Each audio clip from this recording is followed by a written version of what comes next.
میرے نبی نے فرمایا مجلس میں بیٹھے ہوئے مسجد میں، کہا کہ یہ جو دروازہ ہے نا اس سے ایک جنتی آنے والا ہے۔ تو لوگوں نے دیکھا ایک مدینے کے مقامی آدمی ذرا بوڑھے، وہ مسجد میں اندر آئے، داڑھی میں وضو کا پانی، ہاتھ میں جوتا، نماز میں شریک ہو گئے۔ اگلے دن آپ کی محفل تھی تو آپ نے فرمایا یہ جو سامنے دروازہ ہے اس سے ایک جنتی آ رہا ہے۔ تو سیم وہی آدمی اسی حالت میں انٹر ہوئے۔ اگلے دن ہوا تو آپ نے کہا اس دروازے سے جنتی آنے والا ہے، ٹھیک وہی آدمی اسی حالت میں انٹر۔ اس مجمع میں ایک صحابی بیٹھے ہیں، ان کا نام ہے عبداللہ بن عمر۔ یہ 1,24,000 صحابہ میں ان کی ایک اسپیشلٹی ہے کہ یہ سب سے زیادہ عبادت کرتے تھے، سب سے اتنی عبادت کسی نے نہیں کی۔ ساری رات نفل پڑھتے تھے، سارے دن کا روزہ رکھتے تھے، اور دن رات میں ایک قرآن ختم کرتے تھے۔ کوئی ہمارے جیسا اول تو کر نہیں سکتا، کرے گا تو چوتھے دن پاگل ہو جائے گا، دماغ خشک ہو جائے گا۔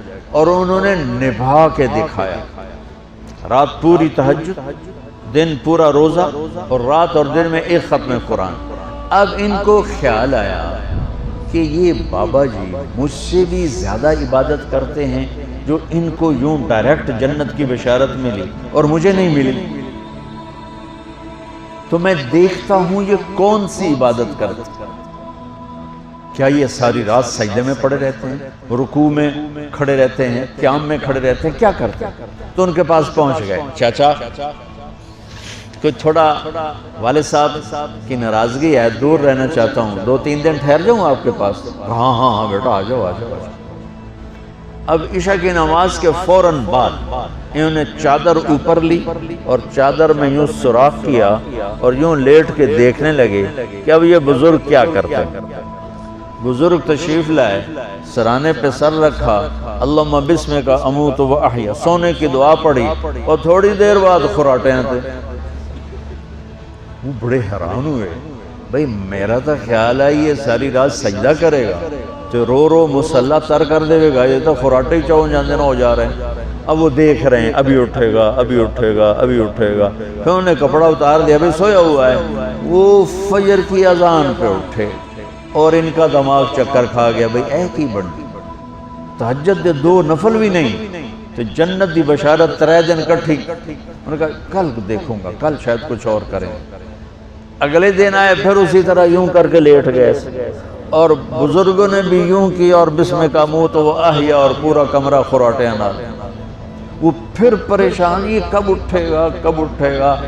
فجر کی اذان پہ اٹھے تو اور ان کی حیرت بڑھ گئی، کہنے والا سچا، اس کے بات کو تو چیلنج ہو نہیں سکتا، وہ محمد مصطفیٰ ہیں، لیکن یہ چکر کیا ہے، یہ جنت مل کیسے رہی ہے؟ چلو ایک رات اور صحیح۔ تیسری رات آئے، یہ یوں لیٹے وہ یوں لیٹے، یہ دیکھتے رہے وہ سوتے رہے، حتیٰ کہ فجر کی اذان پہ آنکھیں۔ تو یہ نا پھٹ پڑے، کہنے لگے چاچا بات بتاؤں؟ کہنے کیا ہے؟ کہ میری کوئی جھگڑا نہیں تھا ابا سے، میں نے 3 دن مسلسل تیرے بارے میں سنا جنتی آ رہا، 3 دن تجھے اللہ کے نبی نے بشارت دی، جنتی ہے جنتی ہے جنتی ہے، لیکن میں اس بات پہ حیران ہوں تو ساری رات سوتا رہتا۔ اس زمانے میں منافق بھی تہجد نہیں چھوڑتے تھے، فرض نماز تو فرض نماز ہے، منافق بھی تہجد نہیں چھوڑتے تھے۔ تو کہنے لگے کیا کرتے ہو؟ ساری رات تو سوتے گزار دیتے، کیا کرتے ہو؟ کہنے لگے بھتیجے جو تو نے دیکھا ہے یہی کرتا ہوں۔ اب یہ پریشان ہے کہ اللہ کے نبی کی بات کو تو چیلنج ہو نہیں سکتا، اور جس کو بشارت دی ہے انہوں تے فٹ نظر نہیں آ رہی کہ کیسے تو نفل آج کہ نیک لوگ تہجد نہیں چھوڑتے۔ تو کہنے لگے اچھا چلو اللہ نے ایسا ہی، اللہ کی مرضی، اللہ کے نبی کی مرضی۔ یہ 4 قدم چلے تو آپ سننا، کہا بھتیجے ادھر آؤ، کہا بیٹا ادھر آؤ، آ گئے۔ کہنے لگے اب تمہیں اصلی بات بتاؤں، اب تمہیں اندر کی بات بتاؤں۔ انہوں نے کہا کیا ہے کیا ہے؟ اب وہ تیار ہو گئے کہ یہ کہیں گے میں 3 دن بیمار تھا اس لیے میں اٹھ نہیں سکا، ورنہ میں تو ساری رات سجدے میں گزارتا ہوں، میں تو ساری رات روتے روتے گزارتا ہوں، تو 3 دن میں بیمار تھا، میرے پیٹ میں درد تھا، میرے سر میں درد تھا، تو میں اٹھ نہیں سکا، ورنہ تو دیکھتا تو حیران ہو جاتا میری رات کیسے ہوتی۔ دیکھتا ہاں جی جی جی، تو کہنے لگے مجھے دیکھو یہاں ہاتھ رکھا، کہ یہ جو دل ہے نا، دل اس میں دنیا کی کسی انسان کی نفرت نہیں ہے، اور جب اللہ کسی کو کوئی رزق دیتا ہے تو مجھے کبھی حسد نہیں ہوا، مجھے خوشی ہوتی ہے۔ تو ان کی جو باڈی لینگویج تھی نا، حیرت میں ڈوب کے وہ کہتے ہیں ہاں بات ہے سمجھ آ گئی، یہی سے انہوں نے ایسا نہیں کیا، وہ کہنے لگے ہاذا ہوا، اچھلے اپنی جگہ سے ہاذا ہوا، یہ چاچا اب سمجھ میں آ گیا، سمجھ میں آ گیا، یہی ہے جو آپ کا سینہ اللہ نے پاک کر دیا ہے، اس پر آپ کو جنت ملی ہے۔ یہ صرف تہجد تے نفلاں تے انج سوکھی نہیں لبدی، یہ جو آپ کا سینہ پاک ہے۔